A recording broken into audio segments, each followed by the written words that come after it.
Hello, everybody. Welcome to another edition of the Brown Bears Sports Report. I'm your host, Scott Cordischi. Glad you could join us. Our Brown Bears Sports Report brought to you each week by Premier Physical Therapy, or Elite Physical Therapy, I should say, the premier choice for physical therapy in Rhode Island. Elite Physical Therapy, staffed by a team of highly trained and talented physical therapists who specialize in treating back and neck pain, sports injuries, and surgical rehabilitation. It's your choice where to go. Well, this week, it gives me great pleasure to welcome to the Brown Bears Sports Report some members from the men's and women's cross-country teams. And first, we'll say hello to their head coach, Tim Springfield. Coach, how are you tonight? I'm doing well, all things considered. Thank you. Well, Coach, thank you for being with us. From your men's team, we have a pair of seniors from Virginia Beach, Virginia, David Scherer. David, how are you? Doing well, Scott. How are you? I'm doing great, David. Thank you for being with us. Another senior from New Orleans, Louisiana, although he went to school at Deerfield Academy up in Massachusetts. Hughes Benjamin is with us. Hughes, how you doing? Hi, Scott. I'm well, thanks. Well, thank you for joining us. And from our women's cross-country team, we have senior Samantha Valentine from Middleton, Wisconsin. Samantha, how are you tonight? I'm doing good, thanks. Well, thank you for being with us. And a junior from Edna, Minnesota, Emily Complin. Emily, how are you? I'm great, thank you. Well, thank you for being with us, all of you. Coach, we'll start with you. And I know it's been, now a couple of seasons where we haven't had any competition, right? You lost the outdoor season due to the pandemic in the spring. And of course, now here in the fall, you lost the cross-country season. And we just learned the other day that winter sports will not take place because of the pandemic as well. So it's been kind of a tough go for your student athletes, I'm sure. Yeah, it really has. And, it's one of those situations that is literally unprecedented, right? Like this has never happened before. And so it's put these young men and women in really, unenviable spot. And, we really, they're doing great with it, but it's tough for these athletes in particular because they're used to competing year round. Distance runners, it's an endurance sport that requires year-round training, and the racing is why you do it. And so it's a kind of a grueling training regime, but you look forward to those races. And so now it's going to be a full calendar year, between our races, and that's really a tough road to hoe. So it's tough, but I've really been impressed with how well and the athletes have been doing, and also kind of how high the morale has been. So. David, talk to us a little bit about how you've been dealing with things during the pandemic. I guess the good news is your particular sport, when you're a distance runner, you can do that anytime under any circumstances, right? And that's one thing I love to run myself, and it's kept me sane during this pandemic, quite honestly. But unlike some other sports where maybe you need to get indoors and use a court, or you need certain equipment, as a runner, even during these difficult times we're going through, you can practice your craft. Right, absolutely. And you can even do it by yourself. As you say, it's been key to maintaining even just some structure in my day, and to keeping me sane, keeping some physical activity in my life. As you say, as Coach Springfield said, though, it's tough. We're not used to competing on a fairly frequent basis. The longest we normally go is maybe 3-4 months without competition over the summer, and we're gonna be going on a year now. So it's unprecedented for all us distance runners. Hughes, I know, again, you guys lost pretty much the whole outdoor season last spring. I know you competed in the 5,000 meter at the Ivy Championships in the indoor season. Was that one of the last event that you competed in? It was. So it was actually my first and my last. It was my first opportunity to get to run at the Ivy League Championship, which I was really grateful for. And to have experienced that event and the excitement of HAPS, as we call it, at Cornell this year, it was amazing. And I think that while that also has been my last, my enjoyment of that experience has really fueled me and kept me motivated over the last, 6 months now. That's great. Samantha, same thing for you. I think you were part of a team that was runner-up in the 4x800 relay at the Ivies in the indoor season last year, and that had to be one of your last events as well, correct? Yeah, that must have been my last time racing. Yeah, I don't know what else to say. What do you remember about that race?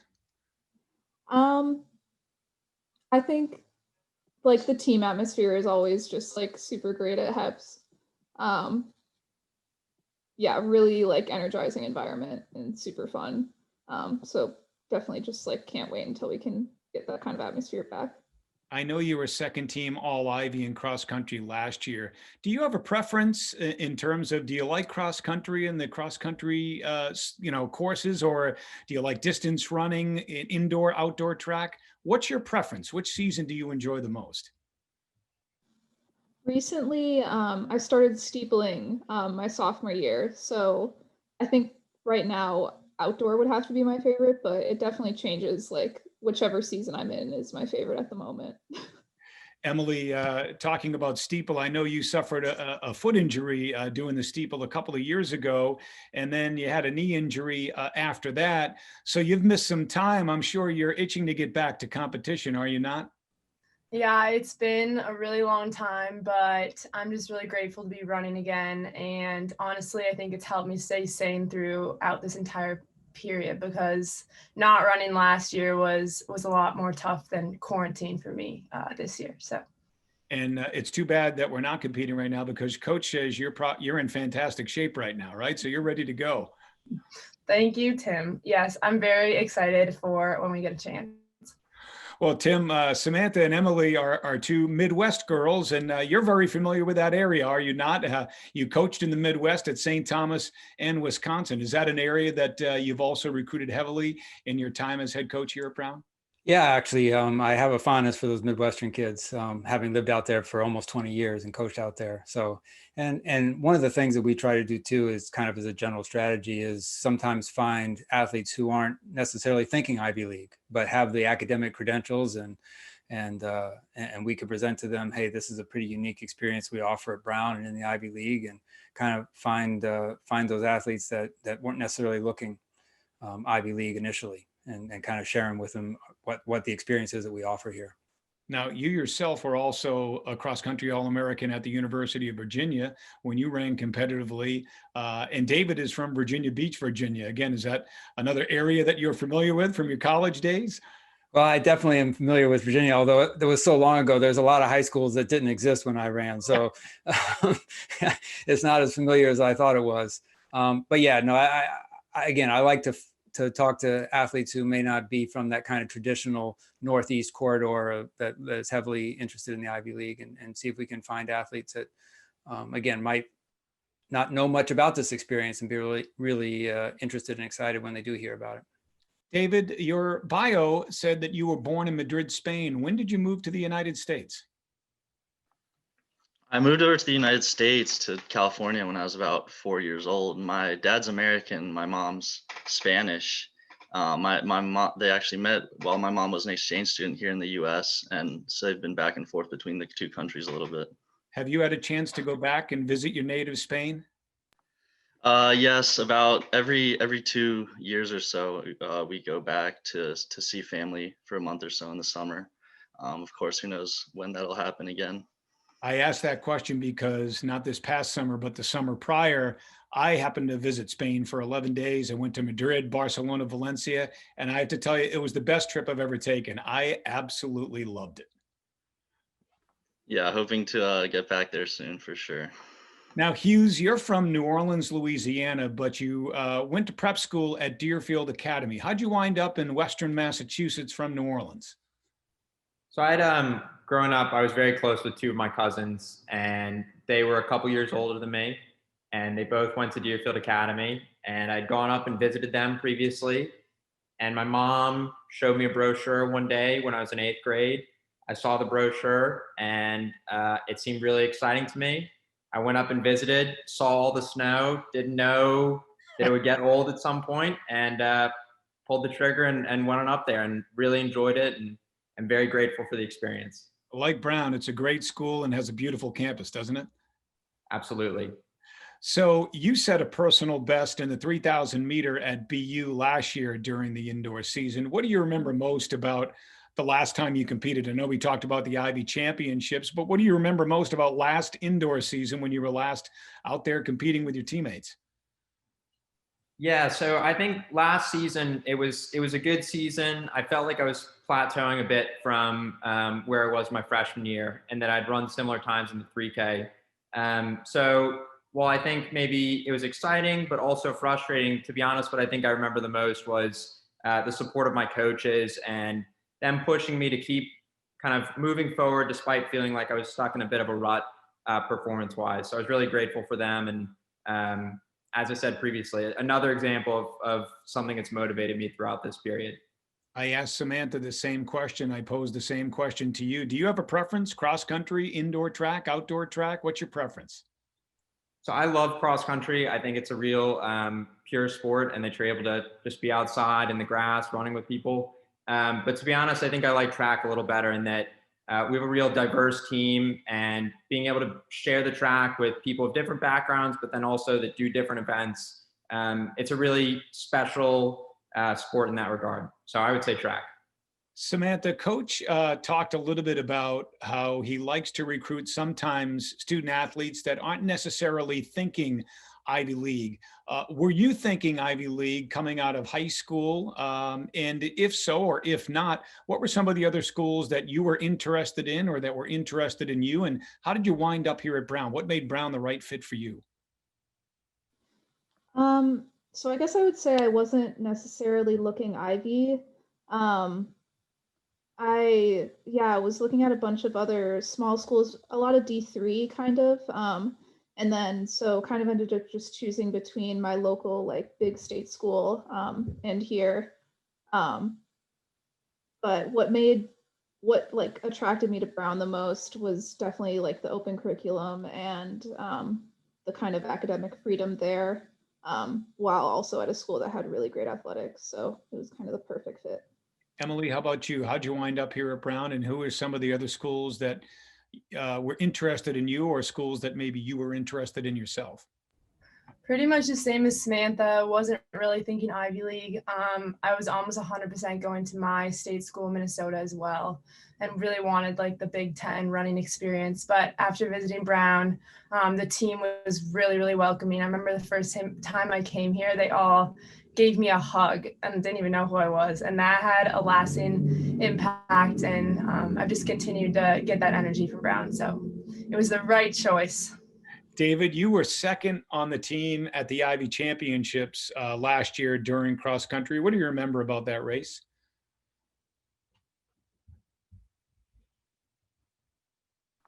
It was definitely a tough race for me. I hadn't raced since like early September, I think, and so mentally, I guess it was tough to prepare for without having seen results to validate my training.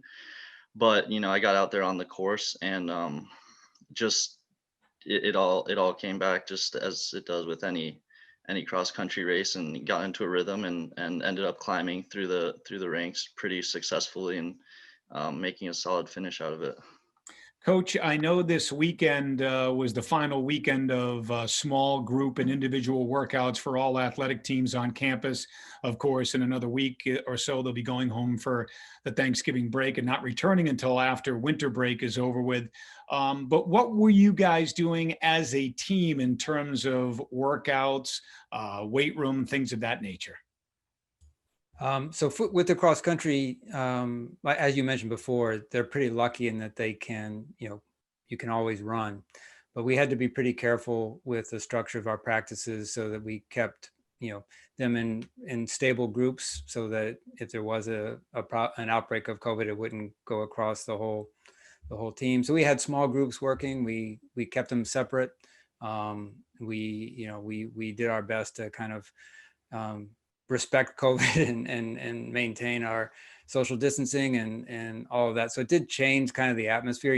What distance runners like to do is get in a big pack and run close together, and that really wasn't feasible. Right. But we did our best to still have. I wanted the hour that we had every day to be the best hour of their day. And so we really wanted to allow them to be the athletes that they are. To stay in touch with their athletic self, and recognizing that we weren't going to have normal training in this fall, but we still, I think, got a lot accomplished. And I think I think most of the athletes would say that they're fitter now than they were a year ago, which is a pretty good accomplishment. You know, they're not race ready. You know, we haven't had an opportunity to race, and they're not, as David said, you need that kind of race feedback, just like you do in any sport. You have to, you have to have games, you have to have contests to really get 100% ready. But I think fitness wise, they did a great job of getting themselves in a position that when we are able to resume competition, that they'll be prepared. Hughes, have you been on campus this first trimester, or have you been learning remotely? So I went ahead and came back this fall. And I have to tell you, I don't know how you feel about it, and maybe it seemed tedious to you at times. I feel like Brown's done a fantastic job in managing the pandemic and the COVID outbreak. If you look at our testing numbers, our rates of infection have been extremely low relative to, let's say, the state of Rhode Island and certainly nationally. And I think it's a tribute to Brown and the system they put in place in terms of testing and follow-up and things of that nature. But I also think it's a tribute to you guys, the student athletes, because you have all taken this very seriously. And obviously, we see how easy it is to get out of control on college campuses. We see it across the country. But here at Brown, I think you young men and women have done a great job with it. Your thoughts on that? Well, thank you for saying that. Yeah, I think that is, I think it's maybe a testament to how much people really appreciate their experience at Brown. I think they know the risks that come with acting maybe a bit more riskier right now, given the pandemic. And I think that we all care about each other. We care about our experience. And we want to do the best that we can to minimize the risks on campus. Hughes, you're a senior. What's your concentration? So I'm concentrating in history. And you do plan on graduating this year. And what are your plans after graduation? So I'm as of right now, I'm still applying to jobs. I think within the next few years, I'm going to try and apply to med school. So I may end up doing some research for a couple years, but not exactly sure yet. Okay. And Samantha, same question to you. You're a senior. Are your plans, do you plan on graduating this year, this spring? And if so, what are your plans after graduation? Yeah, I'll be graduating this spring. Kind of deciding right now between I'm applying to jobs here and there, also looking at some grad programs to potentially use some of my eligibility. So we'll just see what happens. You know, you list as your interests plants, disease, and global health. And I emphasize those last two because of obviously what we've been going through the last 8-9 months here with the pandemic. So is this a situation, however unfortunate it might be, that has intrigued you, has interested you, in looking at this pandemic and how it's unfolded, not just nationwide, but worldwide? Yeah, it's definitely very interesting. For me, especially like the social norms that have kind of come out of this pandemic and the situation we're in. Emily, what's your concentration? I know you have another year to worry about what you want to do, but what's your concentration here at Brown? I study business economics and entrepreneurship. And do you know what you'd like to do in another year and a half? That has been the question of the fall, but either probably run somewhere or hopefully be in an awesome job. Who knows in what? David, same question to you. What's your concentration and what are your plans after graduation? I'm economics and international relations, and I actually talked about this with Coach Springfield just last night. I'm now considering applying to grad schools and using my eligibility now that with indoor season canceled, I've got 3 full seasons, so a full year of eligibility. That's great. And I know a lot of student athletes at Brown are going to explore that avenue, right? Going to grad school and using the year of eligibility afforded to you due to the pandemic. I think that's fantastic and I wish you luck. It says, by the way, in your bio that one of your hobbies is spearfishing. Tell me a little bit about that. Where do you go spearfishing and what are you spearfishing for?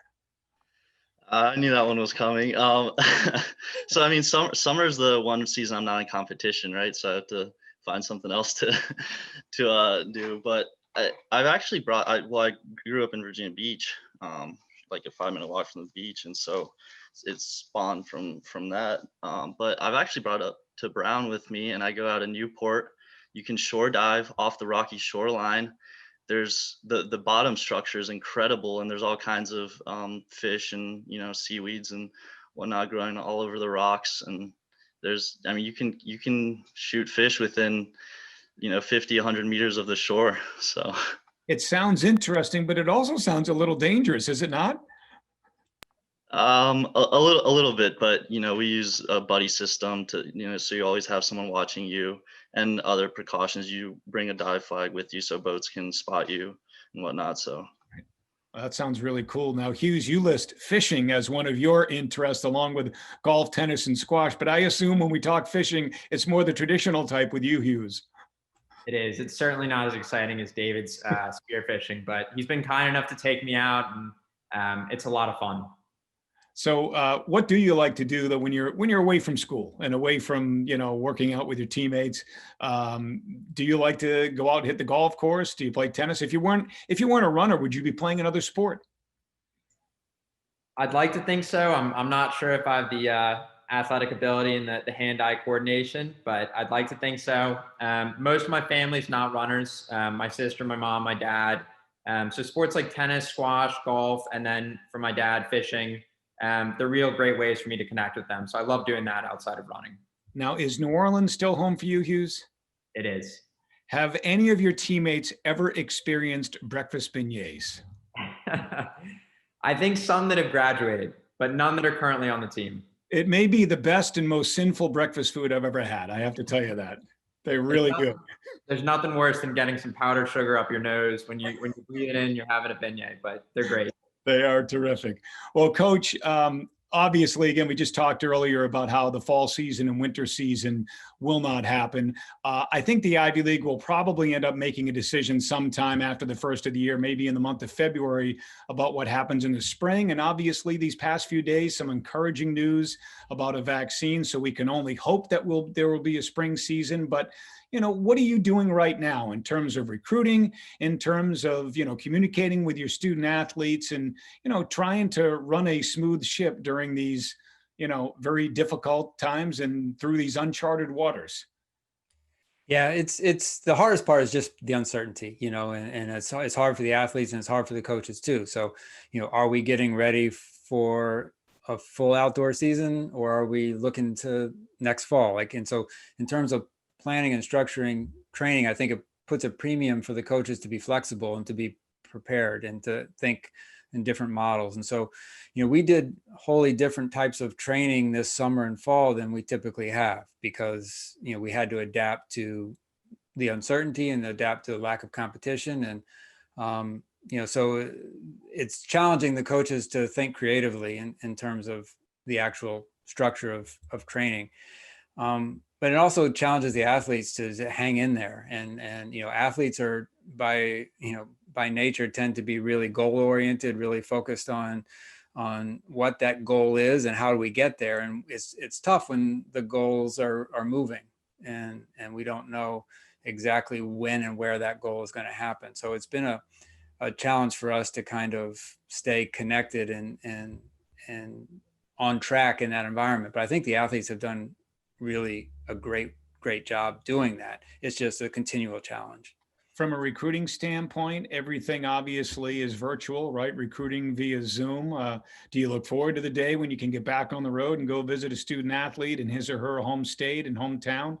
Yeah, I do. But I also think that this kind of virtual recruiting is going to stay with us after the pandemic. It's a way to kind of, when you go on the road, maybe you visit 4 or 5 kids and come back, and we can do that in one day, on the via Zoom. So I think it's going to be a hybrid model kind of for everybody, all coaches moving forward, that we've gotten kind of adept at communicating in this environment. And I think we can do kind of both moving forward.